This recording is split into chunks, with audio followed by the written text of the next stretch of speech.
I am so grateful to be here with you today. Thank you for the honor and the opportunity. And thank you for having me. I'm really, really happy to be with you after lots of FaceTime calls. Yeah. And discussions about this conversation. We're finally good to finally be in person. Absolutely, absolutely. And I wanted to start off by asking, you don't do a lot of interviews. We don't see you doing interviews maybe even for the last 9-10 years, or give or take. Mm-hmm. What's your intention for being here today? Why now? Why today? Well, in the past, I've usually done interviews to promote my work, whether that's music or a tour or film. But today, I would like to talk about my spiritual life and the spiritual path that I've been on for over 28 years. This wisdom has helped me navigate the ups and downs of life, for lack of a better expression. People ask me a lot through the years, like, what is the reason you're still sane? What is the reason you keep going? Why have you not fallen by the wayside like other people? Definitely a lot of my peers who are no longer with us, like, what would you say is the key? And I would say that is my spiritual life. I absolutely would not be where I am or who I am if I did not have that.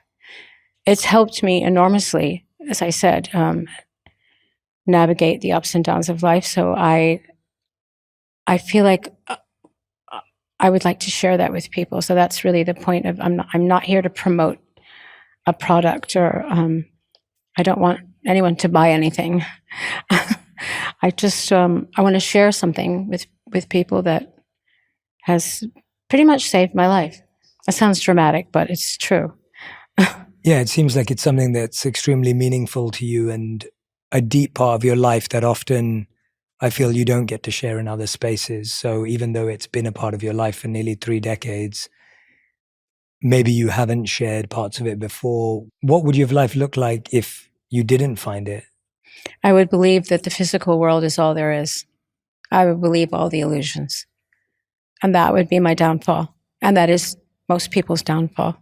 What does spirituality mean to you? Because I think that word itself means so many things to so many people. Yes. I mean, a spiritual life or a spiritual path could mean a lot of things. I know that you have a spiritual path, and for me, it's not really about like whose is the best, or, it's whatever works for you. I've been studying Kabała for 29 years, so since 1996. Mm-hmm. Yeah. It's a long time. It's a long time. And I'm not a frivolous person. I don't suffer fools gladly. If I think there's something false about it, or corrupt, or not authentic, I wouldn't have stuck around for so long. I've had the same teacher for all this time. I feel like almost like it's my responsibility to share with people, because I feel like people need guidance. People need enlightenment. And for me, a spiritual life is having an internal life, because you know this, I'm sure, if we get caught up in the belief system that our value in the world is based on people loving us, or other people's approval, or how much money you have, or how many fabulous outfits you have, or how many followers you have on Instagram, those things don't make us happy. Those things don't bring us peace. So having an internal life and being able to look internally and having some kind of practice, whatever that might look like, your prayer, your meditations, the time you take out of every day to stop and take stock, like contemplate. We live in a very busy, chaotic world. Lots of noise, lots of distraction. I mean, how many times have you heard people say, social media and like all the, people can't walk down the street without listening to music. Everybody has to be visually stimulated all the time. Like, there's no peace. There's no quiet. We're not comfortable being quiet with ourselves and looking inward and asking ourselves, why am I here? Or what am I doing? Or what is my intention in this specific choice I'm making right now? Whether it's about my work or the way I'm raising my children, decisions that I make about everything, really. Yeah. I have to ask myself. And if you don't have a spiritual life, you're never going to stop and ask any questions. You're just going to plow through life. And if you just, and you're going to see everything that happens to you as just a random event. And I don't believe that anything is random. I think everything that happens to us is meant to happen to us, to teach us some kind of a lesson. But, the question is, are you aware enough? Are you awake enough? Are you interested enough to find out what that reason is? Like, why did this happen to me? What is my lesson? I don't want to go through life seeing everything that happens to me as random, but I also don't want to go through life as a victim. And I've had a pretty challenging life, and it's easy to fall into the trap of feeling sorry for yourself, or like being a victim, or, why isn't this happening to other people? Why is it happening to me? Why don't I have what that person has? I'm sure you know the expression, comparison is the killer of joy. So, it's like, you got to get out of that game. You have to have a spiritual life. You just have to. You're reminding me of something beautiful that I came across called the third space theory. Have you heard of it? Mm-mm. It's this idea that as humans, around 50 years ago, we had three spaces. So we had work, we had home, and then you had a temple, a synagogue, a church, a community center, or a third space. And the point of that third space, it's kind of what you're saying, was a place that you could look back at work and home, and you could reflect on your life, you could take stock, you could introspect. But as time's gone on, what's happened is we lost that third space. We stopped going to temple, church, community, whatever it may be. A place of self-reflection. A place of self-reflection. And we ended up with work and home. And then after the pandemic, we lost work. And so now we're in one space, and we don't have a different vantage point to where we are anymore, which is what I think you're saying. Go back on even one more step that to me is like a prison. If you remove the spiritual life, spiritual practice, you remove the workplace, then you're in the home, and then removed once more from home is you're looking at your phone, which is even takes you out of home. It's a great point, yeah. So, like, where are you? You're nowhere. We're all living in the virtual world. Yeah, we're living in the virtual world, not even in the material world. We're just... Yes, but a virtual world is not a bad world. But if you don't have consciousness, there's really no point to living. So it's interesting to think about that, because I feel like everyone can relate to the idea that if we all we need physical spaces to sometimes make us do internal things. Yes. I mean, some kind of ritualistic behavior has to happen. What have been your rituals? I'm intrigued. I'm curious. What are your spiritual practices and rituals that have been so supportive and emblematic of your journey, that have kept you going at the times, as you said, there were so many times you could give up, or things could go wrong, or you kept pushing and they kept you locked? What were they? What are they? Well, one really important thing is studying. Making time every week to sit down and study. I mean, you can study the Bible, you can study the poetry of Kahlil Gibran, or you can study the Vedas, you know. And you did that, right? You actually studied different traditions on your... I mean, to be honest, before I discovered Kabbalah, I was looking for answers. And why do you think that was? Why were you looking for answers? Because I had everything that people would assume would give you happiness. I had a successful career. I had fame, fortune, monetary things, physical things. But I wasn't happy. And I naturally sought out, well, when I was a dancer, I had a roommate. She was a Buddhist, and she would get up and chant every day. And so I was very intrigued by that. Like, nothing bothered her. You know what I mean? Everything bothers me. Everything bothers me. I'm a Leo. I'm Italian. I'm very dramatic. I wouldn't say she was peaceful all the time, but I was just struck by her confidence and her knowingness that everything was happening for a reason. She never got upset about things. And this is in the beginning of my career when I was living in New York and I was broke and a lot of crazy things happened to me. really scary, traumatic things. And I would always ask her name is Marianne. I would always say, why are you never upset? So I attributed that to her spiritual life, but it didn't speak to me. And then later on, I started practicing yoga, Ashtanga yoga. And my teacher, Eddie Stern, he still has a... Love Eddie, he's great. You know Eddie? Yeah, I do, yeah. Yeah, he's amazing. I got quite caught up in and competitive about first series, second series, third series. But one thing I noticed is that a lot of people would come into his practice, his studio where he taught, and they wouldn't even do the poses. They would just go and sit in front of the statue of Ganesh or light candles or prayer. And I realized, and Eddie pointed it out to me, because sometimes I would have injuries, I would be traveling and I couldn't practice yoga. And he'd say, look, are you breathing? And I'd say, yes. And he said, you're practicing yoga. So I realized that I was too caught up in the physical poses. And he's like, no, you don't understand. You're missing the whole point.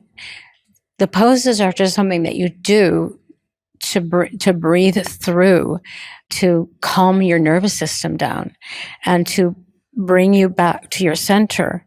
And that really spoke to me. There was a big, it was a painting on the wall of the yoga studio. It says desire and detachment. Mm. And I said, what does that mean? And he said, well, of course we want all the beautiful things in life. We want all the pleasures. We want all the happiness. We want it all. There's nothing wrong with that, but you can't be attached to it, because then if you're attached to it and you don't have it, what's going to happen to you? So I studied that for a while, and I studied Sanskrit. I had a teacher, and, I learned that the vibrations of the letters, had a calming effect on your nervous system and centered you and placed you firmly rooted in the earth. And all of that made sense to me. But then, again, nothing happens by accident. But I was pregnant with my daughter, Lola, my oldest daughter. And I suddenly realized, I was living in LA, I suddenly realized I'm going to be responsible for another human being. What am I going to teach her? I'm like a meteor, making my way through on this planet. I have great survival instincts. I have a great work ethic. Yes, I'm very ambitious, all of those things. But I was never I was just knocking them down, you know what I mean? And not looking back, I'm going to be somebody, because that's why I came to New York in the first place. I will never go back to the nobody life I had when I was a child growing up. So I definitely was fueled by an inner drive, but I would not say that I was spiritual or conscious. When I was pregnant, I suddenly realized I knew nothing. And I was a slave or a victim of other people's opinions of me. And I didn't have really, even though it looks like and looked like I was confident, brave, audacious, whatever, I deep down inside, I was not. So I was at a dinner party. While you were pregnant? Yeah. I was at a dinner party at my friend's in LA, and there was a woman sitting next to me, and I knew her vaguely. She's a costume designer. She was a costume designer. Her husband's a director. And she said, oh, you should come with me to class. And I said, what class? I'm open to classes, by the way. I love being a student. So what's the class all about? She said, there's a teacher there. It's something called Kabała. It's next to a synagogue. And I was like, wait, so he's Jewish? And she said, yeah, but it doesn't have anything to do with being Jewish. It's just a belief system, not a belief system, like a philosophy about life that, you could learn a lot from. And I said, okay, I'll go. So I did. And that's how I met my teacher. And I literally would sit in the back of class for years. Mostly men were in the class at the time. It was, but everything that he said seemed to make so much sense to me and gave me courage to be who I am and who I'm meant to be, and made me actually think about intention and a real sense of purpose. Mm. because my sense of purpose can't just be, I want to be rich and famous, or I want to be popular, or I want to sell a lot of records, because none of that lasts. But it wasn't until I went to class that I actually started thinking about those things. So I just kept going. And here I am today. But, motherhood or being a parent is really what made me start asking questions that I should have asked them sooner, but I didn't, because I was just caught up in myself. I love that story for so many reasons. One of them being that my journey to my spirituality had certain similarities in that, not that I was pregnant, so definitely not that one, but I had a friend and friends who were starting to get interested in spirituality, and they invited me to hear a monk speak. And I'd seen monks while I was growing up, but I'd never really engaged with one or really understood what they did or meant. And I'm so glad I said yes to going along. And I was very young. I was 18, 19 years old. I wasn't even seeking. I was open and I was curious. Right. And to be honest, I was doing what everyone else was doing at that time when you're an 18, 19-year-old kid, experimenting and doing everything else under the sun.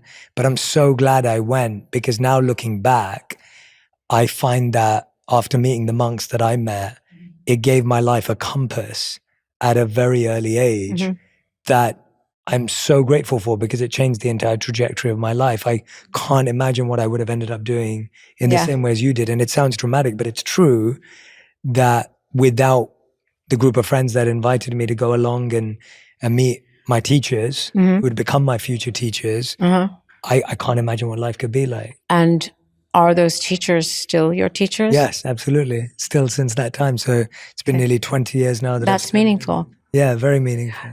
And are your friends that came with you still also studying or practicing? One of those, yes, absolutely. One of those friends was my best man at my wedding, and he studies under the same teachers still this day. That's cool. Yeah. What about the woman who took me to class? No. Okay. No. She doesn't stick with it. Are you still in touch with her at all or not? Yes, I am sometimes. Yeah.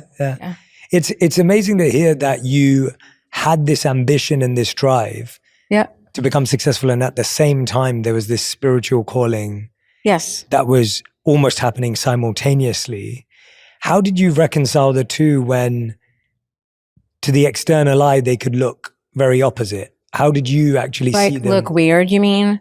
Not weird in the sense of, I think a lot of people assume that spirituality and success don't go together. A lot of people would think that's absurd. Those are narrow-minded people. I mean, you need to be spiritual to be successful. Success is having a spiritual life, period. It's interesting because I had this boyfriend some time ago, and after we broke up, we saw each other years later, and I was telling him about Kabbalah. He's like, oh yeah, that makes a lot of sense because you grew up as a Catholic. I know how religious your mother was. And I was like, no, that's not what it is at all. It's got nothing to do with religion. Everybody has to find the path that speaks to them and resonates with them. But I do think it's important to have one. And I dare say if you didn't have a spiritual path, you wouldn't be as successful as you are today. I will make that assumption. In your work, in your marriage, in your friendships, all your relationships. It sounds like a cliche, your spiritual life even. It's like the reason, but it's just got a bad rap. You 100% can have a spiritual life and be successful. I wouldn't be here if I didn't have one. There's no way we're going to escape suffering. Even if we grow up with wealth and privilege, our challenges and our suffering is going to come to us in a different way. Radical acceptance is just accepting that what is happening to you is meant to happen to you, and that you're going to be okay. Whatever's happening to me that might be uncomfortable is obviously meant to happen to me to teach me a lesson. And if I don't learn that lesson at that point, it's going to come up again. I believe that travel is one of the greatest gifts that we've ever been given. And Chase Sapphire Reserve has been my gateway to the world's most captivating destinations. When I use my Chase Sapphire Reserve card, I get 8 times points on all the purchases I make through Chase Travel, and even access to one-of-a-kind experiences like music festivals and sports events. And that's not even mentioning how the card gets me into the Sapphire Lounge by the club at select airports nationwide. Travel is more rewarding with Chase Sapphire Reserve. Trust me. Discover more at chase.com/Sapphire Reserve. Let's talk about how your spiritual life has impacted your different roles, because you played so many roles in life. And let's start with artist, because that's what the majority of our viewers and our audience will connect with you on. Your spiritual life has directly impacted your art. When did you feel it was first introduced to your art? How was it introduced? How would you use it to inspire your art? About a year after I started studying, I made my Ray of Light album. And that is 100% influenced by my study, my spiritual practice. Like a door opened for me. And I suddenly, and maybe I was spiritual without knowing it, unconsciously. And some things happened. I mean, often things would happen where I would have visions or I would get ideas and I would manifest them. And if you're too busy to sit for a moment and think, wow, that's so amazing what just happened. I channeled that. Like, you don't actually know that you're tapping into another dimension until you start paying attention to the idea that there is more to life than you and I sitting in this room on a chair. Like, if you believe in energy and you believe in universal laws and you believe in quantum physics, like, the possibilities are endless. And miracles, the idea of miracles is not a foreign concept. It's not a lucky strike. You know what I mean? It definitely affected my work. I became conscious of the fact that I am channeling light. That's what I'm doing. I don't own it. It's not mine. I am a vessel for it. I'm a vessel for this light, which in turn, my goal is to share with other people. Now, I can do that through my work. I can do that through my music. I can do that through my relationships with people. I can do that as a friend. I can do that as a mother, as a parent. So you realize that it informs every part of your life. But the one really important thing, well, one of the many important things that my teacher taught me was that I am not the owner of my talent. I am the manager. As long as you keep that consciousness and you're aware, like, people who run to say, I did that. That was my idea. I mean, you created an opportunity for yourself by allowing yourself to be a vessel for this, call it what you like, magic. I think it's magic. I think when you channel artistic ideas and you have creative visions, it's magic. And when you overthink it, or you start thinking about how much of that you own, you stop it.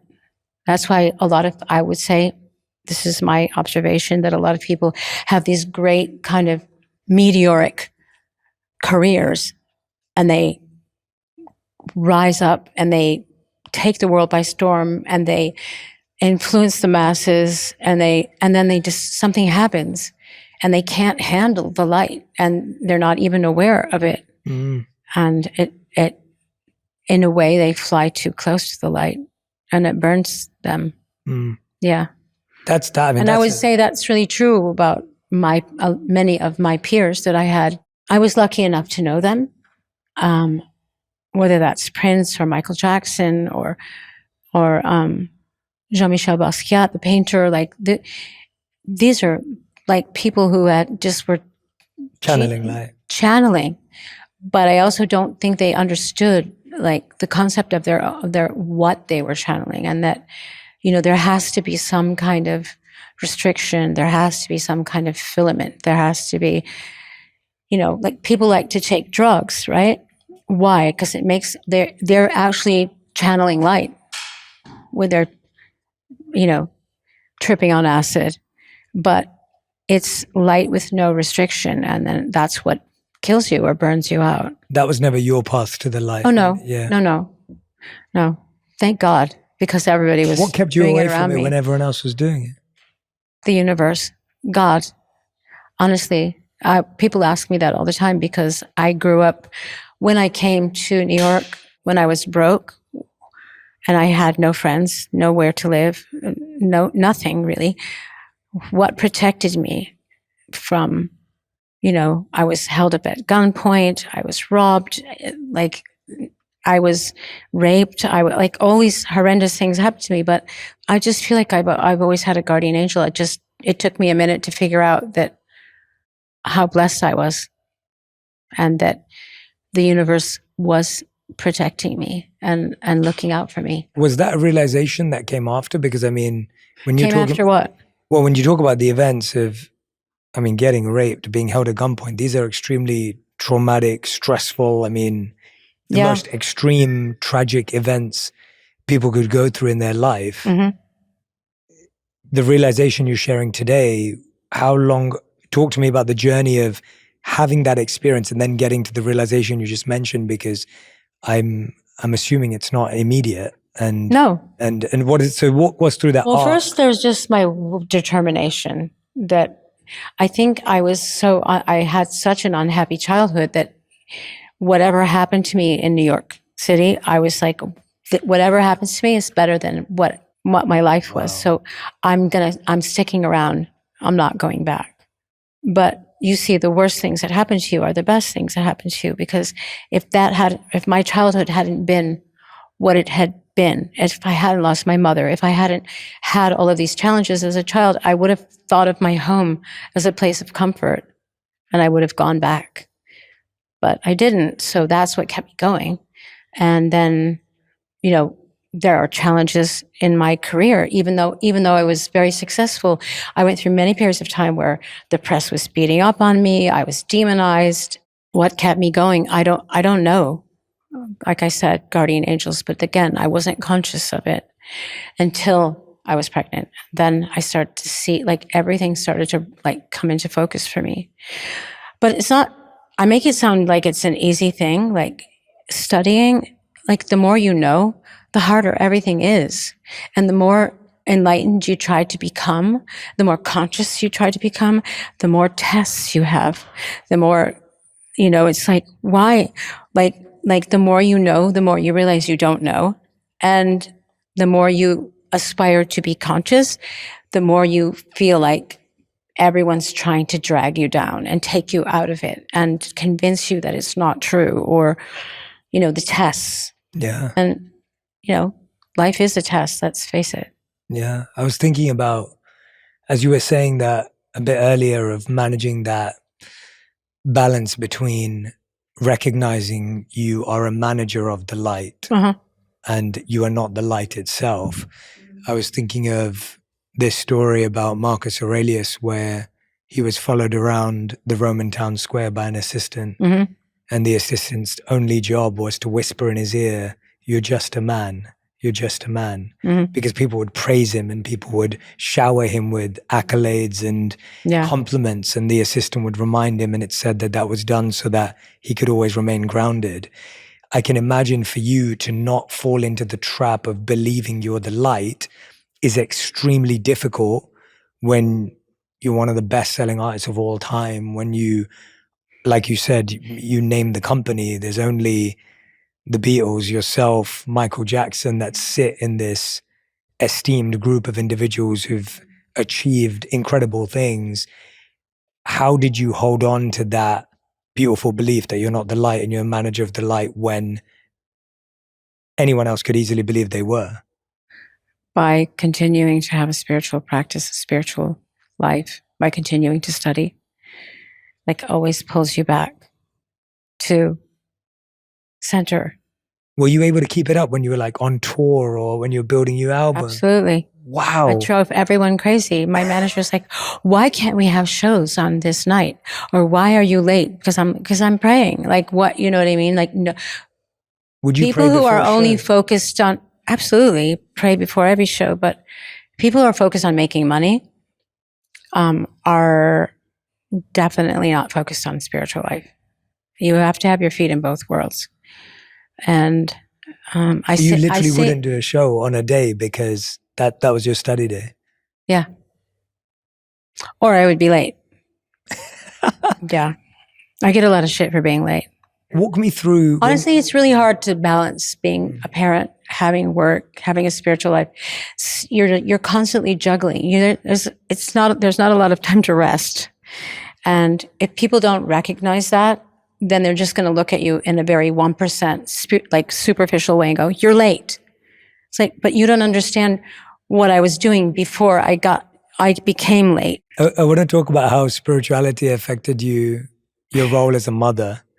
Obviously, you said that becoming a mother yourself is actually what even began that enlightenment. It kind of began that journey. It felt like a responsibility. It felt like a moment of change. Well, my mother died after giving birth to all my brothers and sisters. So literally like the year after my youngest sister was born, my mother died. So I always equated motherhood with death. So and I also equated it with, I could see she was not happy. I could see she wasn't living the life she wanted to live. I equated it with death, or I equated it with no freedom, or I equated it with no life except taking care of other people. And so when I came to New York and I started my career, I was like, no, this is not for me. I don't want to be a mother. I don't want that. I wasn't saying it out loud, but I was thinking that. Like, why would I give all of this up? I worked so hard for it. Well, one day I found that I was pregnant, and I had been running away from it for so long. And I wouldn't say I was in a stable relationship, but I loved her father. So I wasn't really thinking it through, but I was like, okay, this happened to me. So it's meant to happen to me. So, but honestly, what the hell am I going to teach my daughter? Like, how am I going to guide her? I've just been living this, completely selfish life, really, that, turned out good in many ways. But in reality, I was doing everything for my own self. And I also kind of thought, well, okay, I'm pregnant, so I'm going to be a mother. So I'll figure it out. I'll work it out. But honestly, I was scared shitless. And I wasn't in a traditional relationship. And once again, like, this is the story of my life. I keep finding myself in unconventional or untraditional or unusual or unfamiliar places. And I have to keep adjusting. And I would say that is also the reason that I am still here and still going and have the strength to fight things or just to survive. Because being too comfortable in life, I would say, is the downfall of a lot of people who started off taking chances, taking risks. Is that something success does to you, do you think, where in the beginning you take risks and you get out? I feel like that happens to other people, not me. I think I've always felt like an outsider in life. I felt like an outsider growing up in Michigan. I felt like an outsider when I came to New York. I felt like an outsider when I moved to LA and had my Hollywood life. I always felt like I did when I was in high school. I don't fit in. And not fitting in is what saves you. And that, studying Kabbalah, nobody else was interested in it, not my friend group. And if I would speak about it to people, they'd be like, oh, that's really interesting. Having a spiritual life isn't necessarily going to make you popular. But if you're a conscious person searching for truth, then it's going to be interesting. Like, I'm interested in your spiritual path, your spiritual life. I want to know what you do, what it does for you. Mm-hmm. I want to know how you do it, because I'm curious. And curiosity and being an outsider, and those are the things that actually save you, even though it's not supported in our society. Like, to think outside the box, to take the road less traveled by, to not be so concerned with approval, public approval. And now we live in a world where everyone follows algorithms, and algorithms are the opposite of taking chances. They are the opposite of being unique. They're the opposite of spiritual life. They're the opposite of consciousness. That's why artificial intelligence cannot duplicate consciousness. It can duplicate doing things, following formulas, but it can't duplicate consciousness. So now, have we gotten really off this? I love it though. It's great.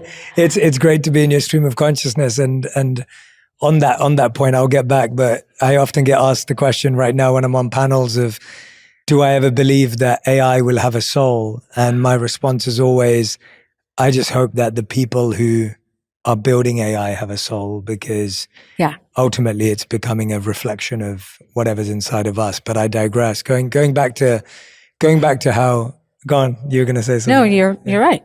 Yep. The people who make it. But are they? Yeah, that's the most important part. That's the scariest part. Yeah, the intention and the purity. Intention and consciousness. Yeah.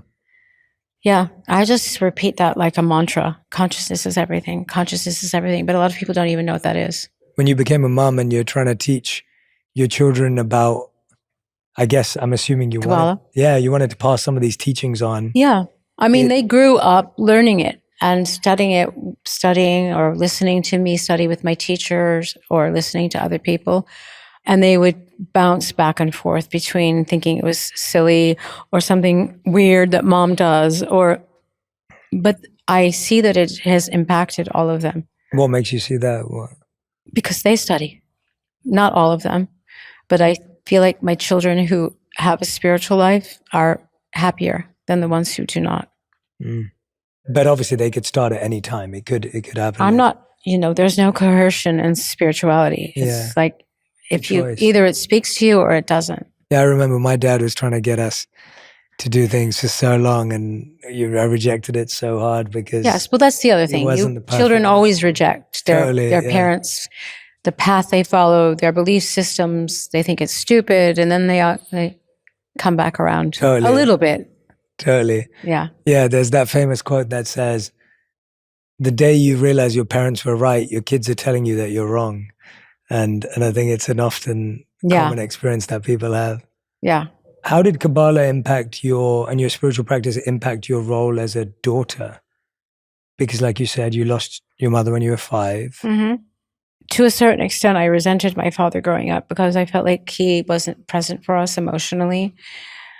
He did have a lot of responsibilities, and he's a deeply Catholic person, but I felt like he followed his spiritual path, or he followed Catholicism because that's how he was raised. That's how it was done.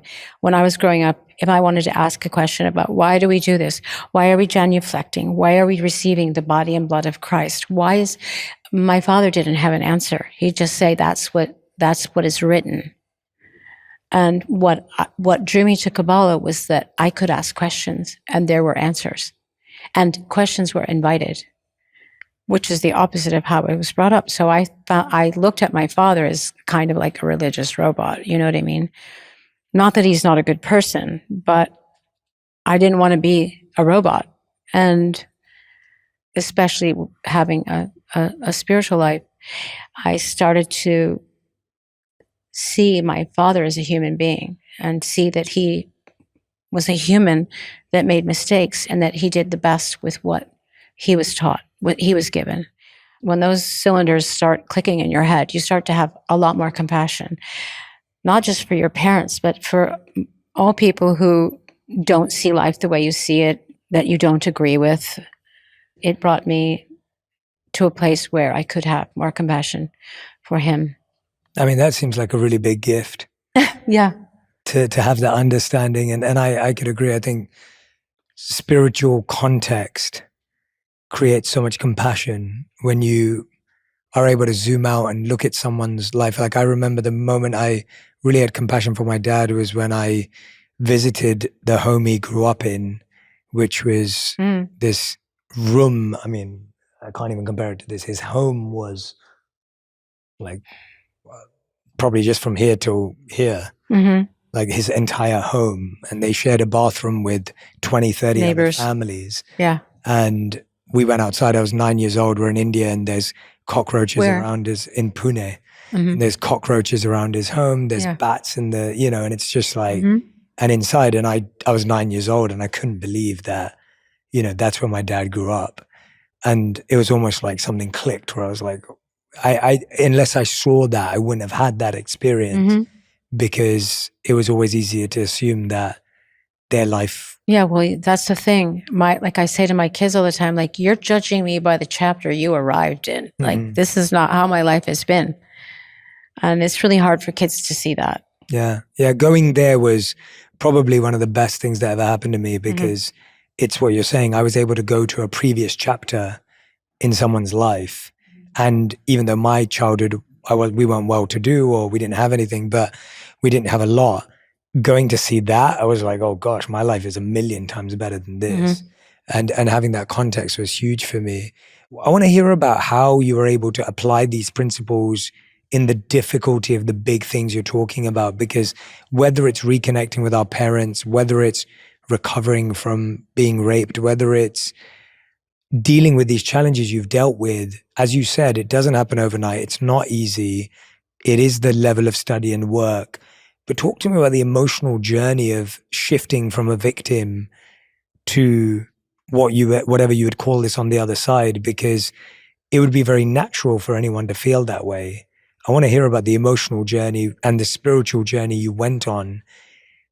What were some of the steps or stages that you saw that if anyone who's listening or watching can recognize and potentially relate the first thing is you're suffering all the time. If you don't have a spiritual life, like you're just suffering all the time. And you really think that whatever's happening to you is like something that's never going to end. And you drew the wrong card. You know That's what I how mean? you feel, yeah. That's how I used to think. And even now, since I've been studying, there's been times where I've been really challenged and really suffered in certain situations. And if I didn't have a spiritual life, I don't know how I wanted, there were moments in my life where I wanted to cut my arms off. I actually contemplated suicide. And that probably sounds really weird coming from me, because I'm not emo, you know what I mean? But I was like, I can't take this pain anymore. But as soon as you understand that what's happening to you is a challenge that you are karmically meant to experience and learn from and evolve to a higher level of consciousness, then you can look at that event, that experience, as a lesson and not punishment. What pain at the time pushed you to that place of potentially wanting to take your own life? I mean, I'm not in the blame game.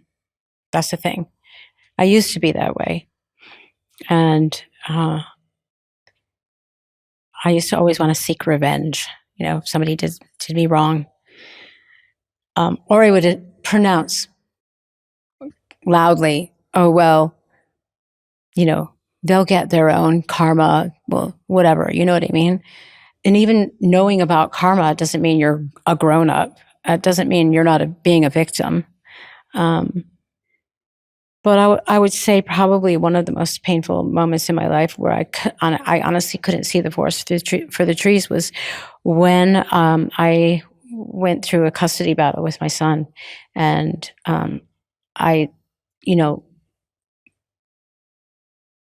even though my marriage didn't work out, I mean, a lot of people's marriages don't work out. They marry the wrong people. They're not aligned. They're not meant for each other. Someone trying to take my child away from me was like, they might as well just kill me. That's really how I was thinking. And I was on tour at the time. So I had to go on stage every night. I would just be lying on the floor of my dressing room, sobbing. I really thought it was the end of the world. I couldn't take it. I just couldn't take it. But thank God, I don't feel that way anymore. And I had to keep, studying, continuing my studies and continuing on my spiritual path, helps me to understand that, the enemy is within. Talk to me about that.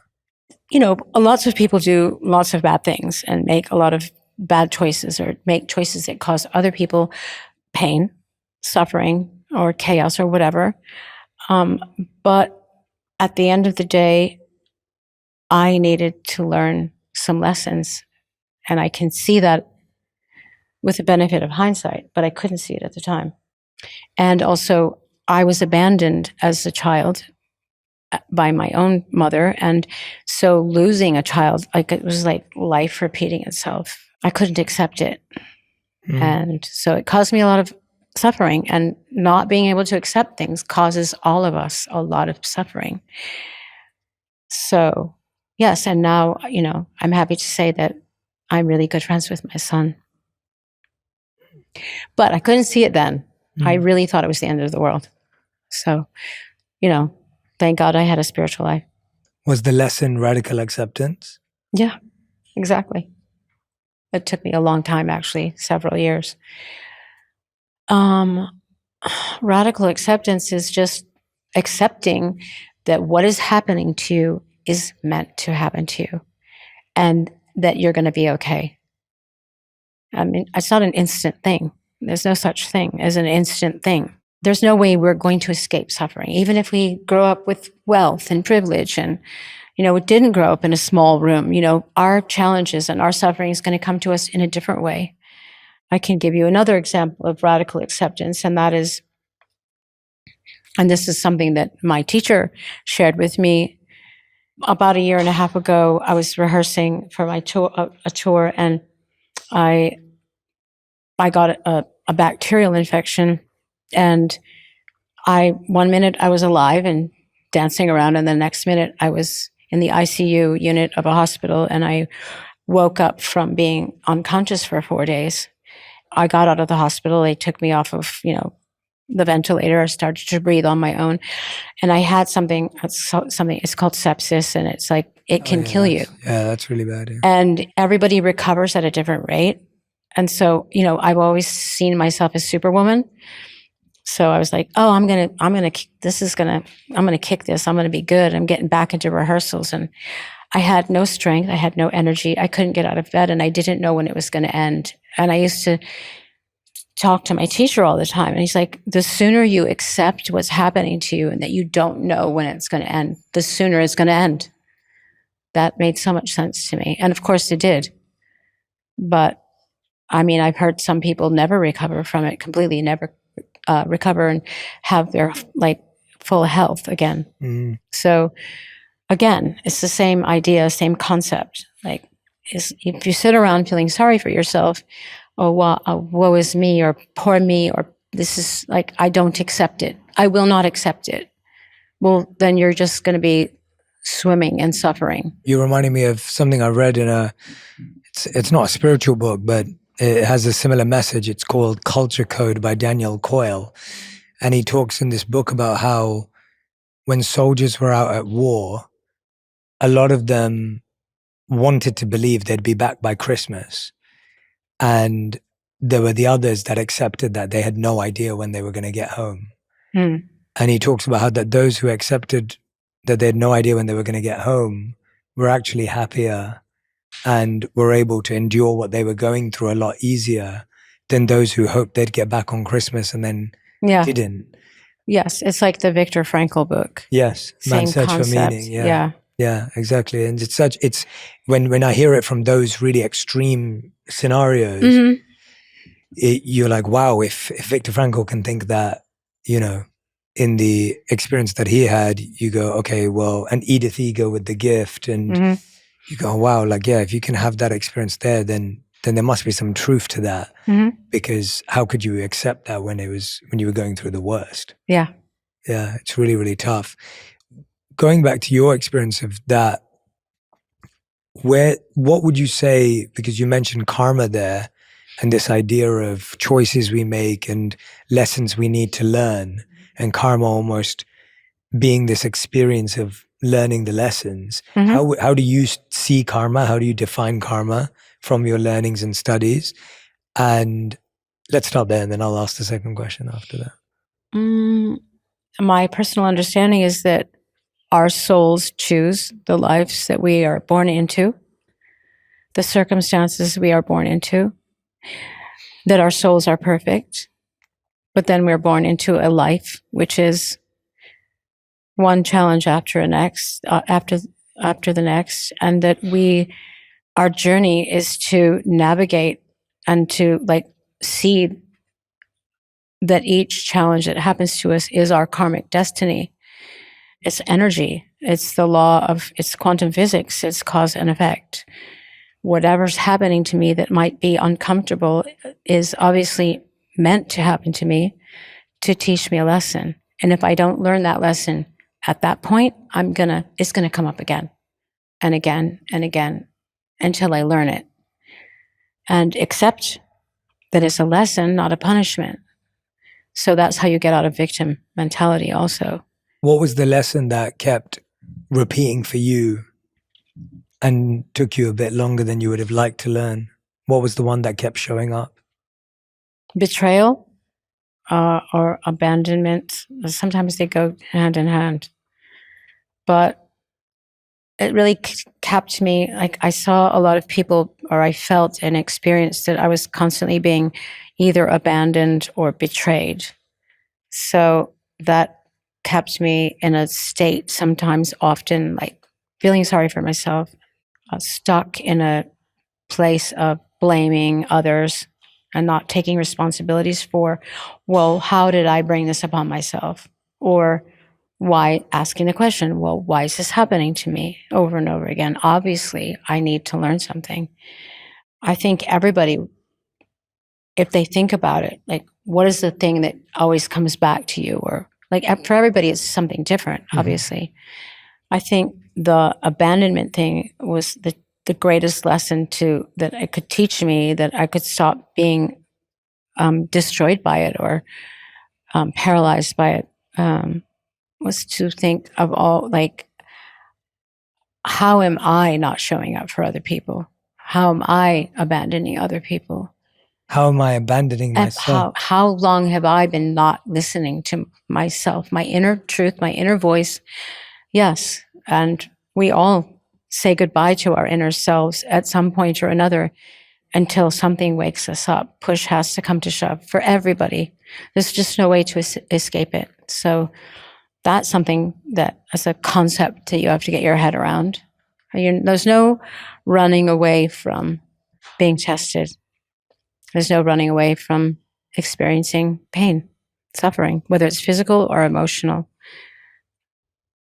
I mean, and that obviously that takes life experience and living and, going, okay, everything's going well for me. I'm so happy. Everything's great. Oh no, this is a failure. People are writing negative shit about me, or this relationship ended, or this person cheated on me, or this, like all these things that happen to you, rejection, and then you go, no, I'm not happy. If you're going to go through life, like being a slave to these like ups and downs, you're just going to be like, I don't know how you can last, obviously. I mean, it's obvious to me. I don't know if it's obvious to you or anybody who's watching this, but I don't know how we can maintain our sanity. And especially now, I mean, when people lived simpler lives and we didn't see what was going on in the world and we weren't so connected like we are because of technology and the internet, whatever. It's hard not to get like anxious or start blaming or taking sides or feeling, you know what I'm saying? Mm-hmm. Yeah, I loved what you said. This one line will stay with me for a long time. I really, really thought it was beautiful. You said, we all say goodbye to our inner selves at some point. And that really landed, because that's why it feels like we're coming home to ourselves and I think everyone who's listening or watching can, if they've started their spiritual journey, they've started their reconnection journey, they know what that feeling's like, where it's like, yeah, wait a minute, I left myself and now I'm coming back to myself. Yes. I always say, what was I thinking before I was thinking?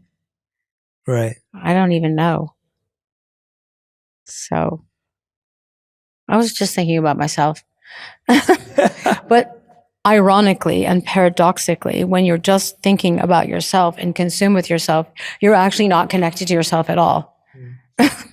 You know what I mean? Yeah.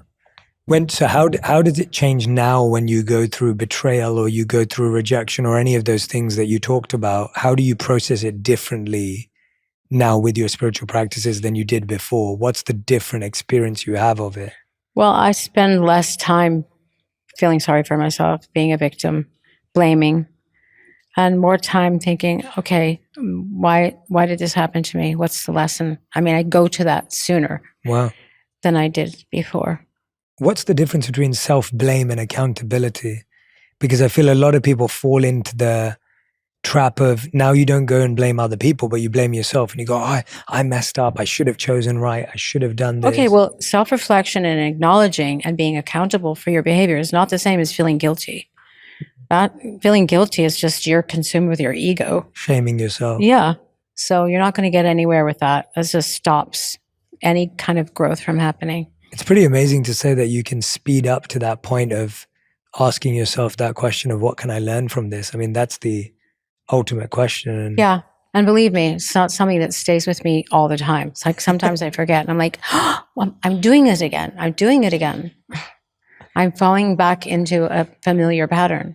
Yeah. But if you don't know, then you're like, it's important to know, again, not beat up on yourself. Well, okay, I made a mistake. What can I learn from it? Swallow your pride. Tell your ego to shut up, basically. You mentioned the word manifesting earlier, and channeling and being a vessel. And I wanted to ask you, because manifesting becomes very popular in the world today as a concept. It's at least out there. People understand the word. Now, when people would look at your career, they would assume you've manifested incredible amounts of success for yourself, incredible amounts of wins and all the rest of it. Talk to us about your process of manifestation. What does it actually look like? If you're manifesting things and you're not conscious that it's a gift from the universe, from the light, from the creator, whatever you want to call it, if you're not aware of that and you're not conscious, then, okay, you invented something. Great. You created this thing that now is selling billions, but everything becomes finite when you're not manifesting with the consciousness that you are channeling something. You don't own it. So that's a big thing. That's the key part of it. Yeah, sure. So if I have a successful show, if anything happens to me successfully, like is perceived as a success in the outside world, I just say, that's, how blessed am I? I manifested that with the help of God. I didn't do it on my own. I do nothing on my own. And if you think you're manifesting on your own, then you're like an ostrich with your head in the sand. And there will be an end to whatever you're manifesting. So if someone desires something, they've got to recognize that it's not their hand, it's something that they're willing to become. Well, it requires work to be conscious. It requires work to see that you're channeling something and being a vessel for something. So you do have your part in it, but you're not on your own. That's the point. And a lot of us feel like, I'm going to do this. When I do this, I'll get this. And when I get this, then I will be this person. But that's desire for selfish reasons. Yeah. Manifesting success is whenever you want something for the sake of sharing. When you want something just for yourself, like I'll be happy when I have 10 Bugattis and a mansion in every major city, and I'm the brand ambassador of Louis Vuitton. No offense to Louis Vuitton, just throwing that out there. But you know what I mean? Like those things like really make people happy. But it's short-lived. And sooner or later, everybody comes to that realization anyways. It's just whether it's sooner or later. And these are the things I talk about this in our studies. Let's get back to why I'm here. And my intention is to share my spiritual life with people. We talk about in our studies, we talk about manifesting, and we talk about being a channel. And, I share in one of the studies, I talk about writing my first song, for example, and how I taught myself how to play the drums. And then my boyfriend at the time was in a band, and he taught me how to play guitar, like just simple chords. And when nobody was around, I would start playing with all the instruments and start without thinking. without any like, I'm going to be this or I'm going to be that. I just sat down and wrote a song for the first time. And I was very conscious at that moment after it happened. Where did that come from? Well, how did that happen? I didn't grow up with musicians. I didn't grow up with songwriters. I didn't have a goal to be that. Where did it come from? And so when you start like opening your eyes to that, how did that happen? Where did that come from? Then you see the possibilities, you see the magic of the universe of life. And you see that, that was a gift. Some angel showed up in my room and, what am I going to do with that gift? So these moments happen to you throughout life. They happen to everybody, whether you're saving someone's life or you have this incredible idea for some life-saving invention. You know what I mean? We're all blessed with those moments. And it's really, the important thing is to acknowledge where that came from. That's really manifesting. I love that. That's my favorite explanation of manifestation I've ever heard. Mm-hmm. Truly, it really is, because I think what often happens in substitute of what you said is we have an idea and then we try and manufacture that set of inputs and outputs again to get that again. And then it doesn't work. Mm-hmm. And then we're confused because like, wait a minute, last time I did this and did this and did this, then I got this, and now I'm trying to do it again. And then you get stuck because now you think you can't do it. Mm-hmm. But the reality is that's just a very functional way of looking at something that's far beyond input, output, and manufacturing. You can't manufacture to manifest. It doesn't make sense. Nope. Yeah, I really, really like that. I really, really appreciate that definition. And I think that's going to help a lot of people, because I think the way it's being talked about right now is just be clear about your goals and be really clear about what you want. And I mean, that's important too. Say out loud what you want out of life. Mm. That is important, but you're in a partnership. That's really what's important to remember. Yeah. And we become our environments as well. So we want to surround ourselves with people with like-minded individuals. And if you are around people who also are attaining to reach a higher level of consciousness, or want to know the deeper meanings of life, or want to look inward and figure out what their karmic destiny is, or even take into consideration the idea of karma. I mean, you need that also, because if you don't have that support system, then you can also fall back into the trap of recreating formulas that work, or trying to capture some magical moment and make it magic again. Mm. And that's just our ego taking over and telling us, I did that. I did that. I can do it again. Yeah. Yeah. And you can't. No. One of my favorite ways of thinking about it, especially when you said it's a partnership, is when we look at the universe, everything's always serving. So the sun's providing light and heat. Water's obviously giving us life, oxygen exists. Trees are giving us shade and fruits and flowers. And so in order to really be in partnership with the universe, one has to want to serve, because everything is designed to serve and give. Mm-hmm. And everything's designed to give and serve and provide. And so when we're not serving, we're actually acting against the universe. Yeah. Because everything in the universe is designed simply to give. We're wired for generosity, but educated for greed. And when that juxtaposition comes up against itself, it just creates friction. It's like we all feel better when we do something for someone else. Absolutely. We all feel more joy when you take care of someone in need, more than if you did it for yourself. And the science and the research backs it up as well. This isn't some woo-woo spiritual idea. No, it's absolutely the truth. But it's amazing how our conditioning and education is so the opposite, that we all believe that. Every man for himself. Yeah. Yeah. Yeah, that's the statement. No. How much unconditioning does it take for us to lose the every man for himself mindset? What does that look like in your spiritual practice and journey, especially? And not fall back into that trap, you mean? Mm. To continue to have a spiritual life, spiritual practice.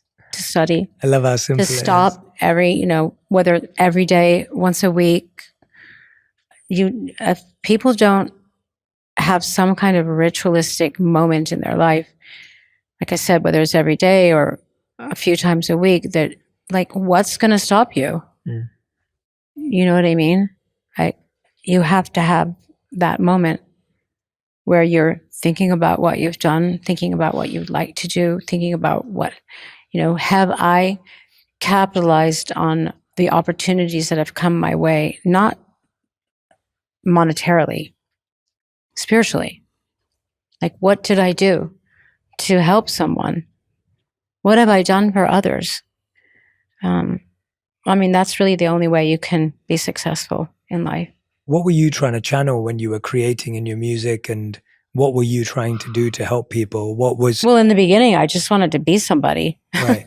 I just wanted to be somebody. Like, I wanted to have a voice. I wanted to make a difference in the world, but I wasn't clear about what that meant. Now I'm clear about what it means. What is it? What does it mean today? That everything I say has weight and gravity, and that words are powerful and actions are powerful. And I always ask myself, like, why am I doing this? Why do I want to, why is this song important to me? Why is this performance important to me? Why is this conversation we're having right now important to me?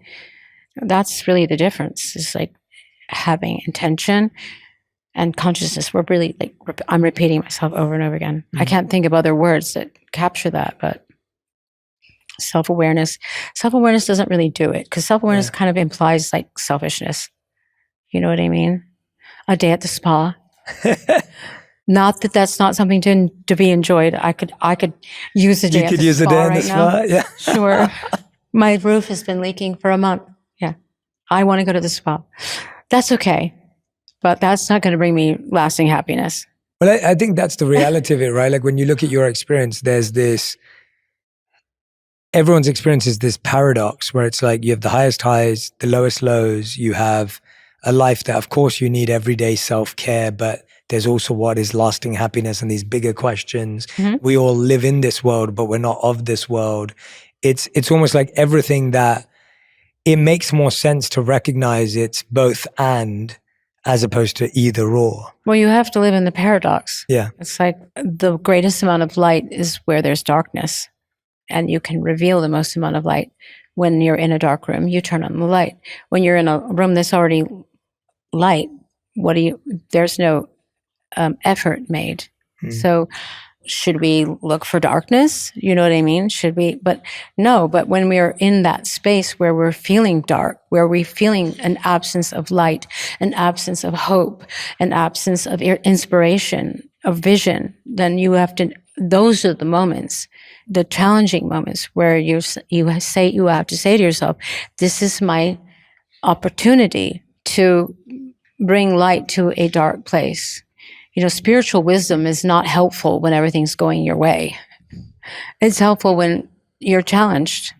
And when you're happy, it's helpful to remember that at any given time, in any moment, it could be gone. So don't take it for granted. Have humility. Be grateful when things are going your way. And when you're being tested, also be grateful. That's a hard one. That was a hard one for me. It still is. But I'm glad that I know what I know. One of the key aspects of this beautiful study series that you've created is